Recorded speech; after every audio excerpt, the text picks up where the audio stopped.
Hello everyone, and welcome to another video on my channel. Unfortunately, CapCut's voiceover recording isn't working for some reason, so I am forced to use the text-to-speech voices in order to do the voiceover for this video. Sorry guys. Anyways, today I'm building Lego Set 71374. This Lego set is a memorial for the Nintendo Entertainment System. It comes complete with instructions to make the Nintendo, controller, game pack, and even the old-school television. The Lego set comes up to 2646 pieces, which is a lot more than any other set I own. Since I am using the text-to-speech feature, the words are going to be coming faster than as if I were talking, so the voiceover isn't going to be as long as I want. But however, I will still give my honest opinion and rating on this whole thing. I will rate it on its price and practicality overall. I will try to go in depth so you guys understand why I feel the way I do about the set.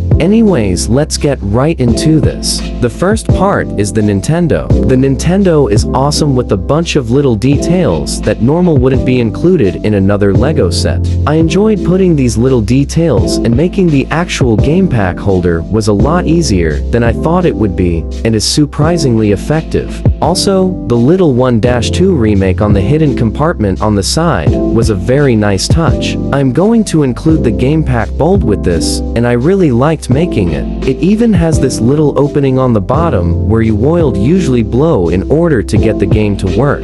It's actually a funny and cool thing to include. The set costs $260, but with taxes, it comes up to around $300, so I would price the Nintendo at $130. The TV at $140, and the controller at $30. I think it's a pretty even distribution based off of how many pieces each set contains and how detailed each of the pieces are. Now that I have each of these prices for each part, I can rate each apart comfortably. For $130, the Nintendo is an absolute steal. There are so many details and pieces that go into the set that would make anybody who has ever touched a Nintendo reminisce about it. The Lego set makes it important to include the important technological components that would normally be seen. The 1-2 remake on the side is a really nice Easter egg too. You can even see the warp zone. The game pack is really cool too. I rate the Nintendo a 9 out of 10. The only reason I don't rate it higher is because there were a lot of repetitive steps that I am not very fond of in a lot of Lego sets. Otherwise, this is perfect for anyone who wants a challenge to make a cool looking set.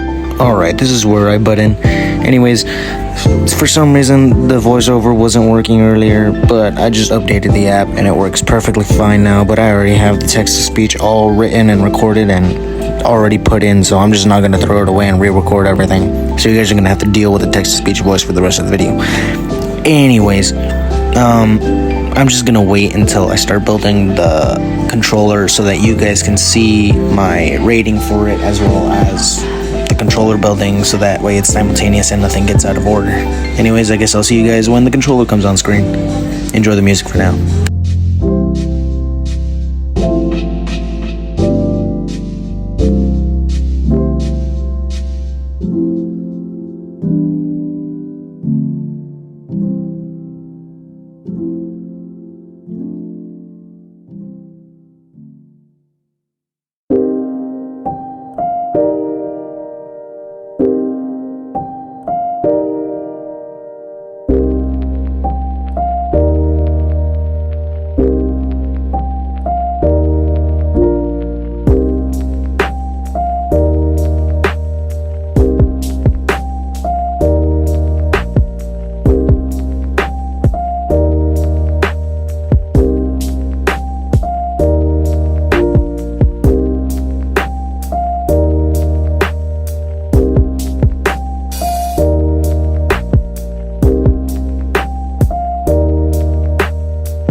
Now time to rate the controller, which I priced at $30. What's really cool about it is that you build the internals that usually are given on an actual controller. Nobody else is going to see that effort, except for you.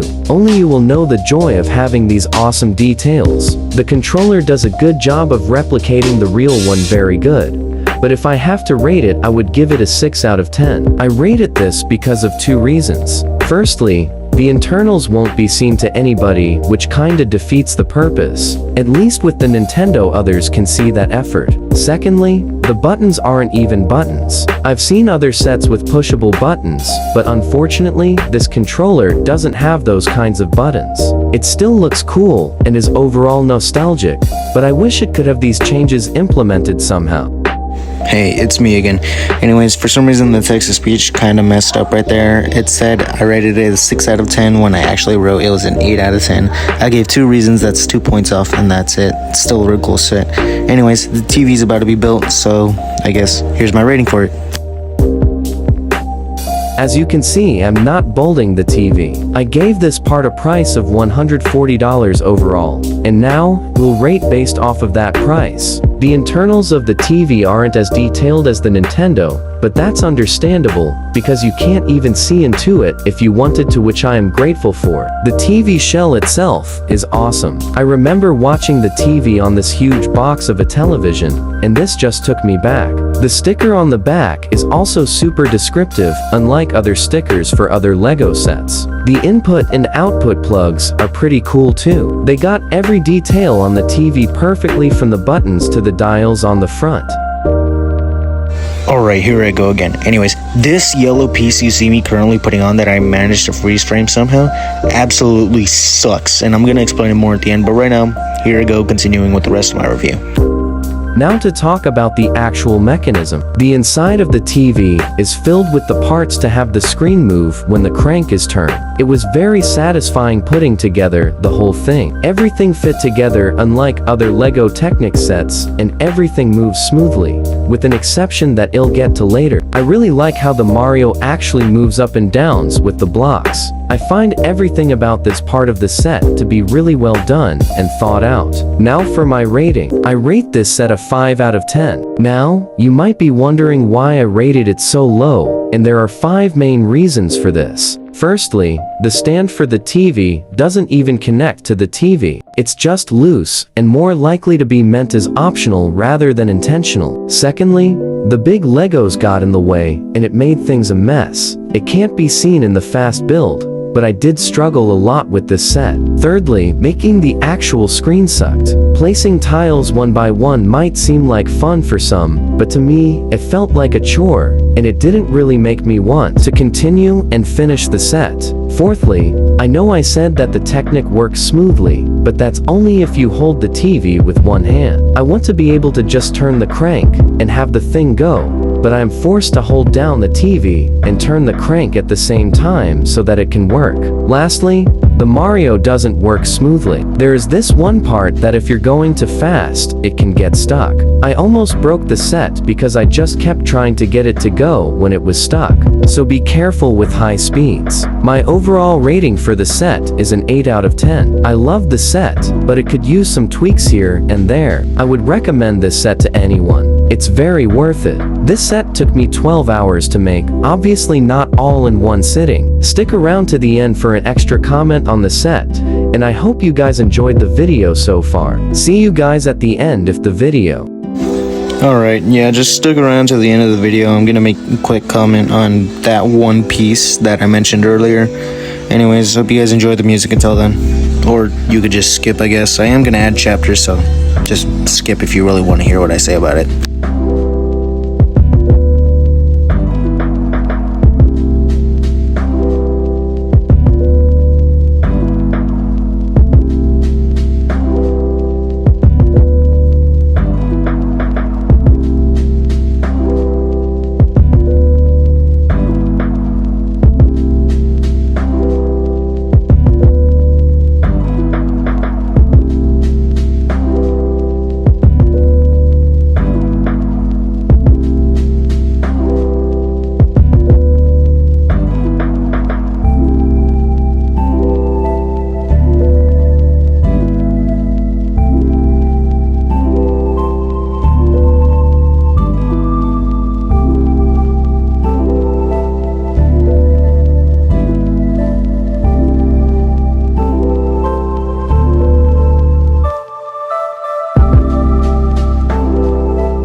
so here you can see me showcasing basically the Nintendo, the controller, and the TV. And right now, you can actually see me basically messing around with the hand crank on the TV, and you can see me kind of struggling in order to get the actual thing to start. This was because it was getting stuck on the inside for some reason, and that yellow piece that I showed you, which I'm actually going to zoom into in the next clip, that little yellow piece, take it out. You don't need it. It literally just sucks, and it just gets everything stuck. That literal piece is not even necessary, and it causes the whole thing to malfunction. But anyways, now everything works fine and works smoother than before, I guess. But anyways, that's it. Hope you guys enjoyed the video, and I guess I'll see you guys in the next one.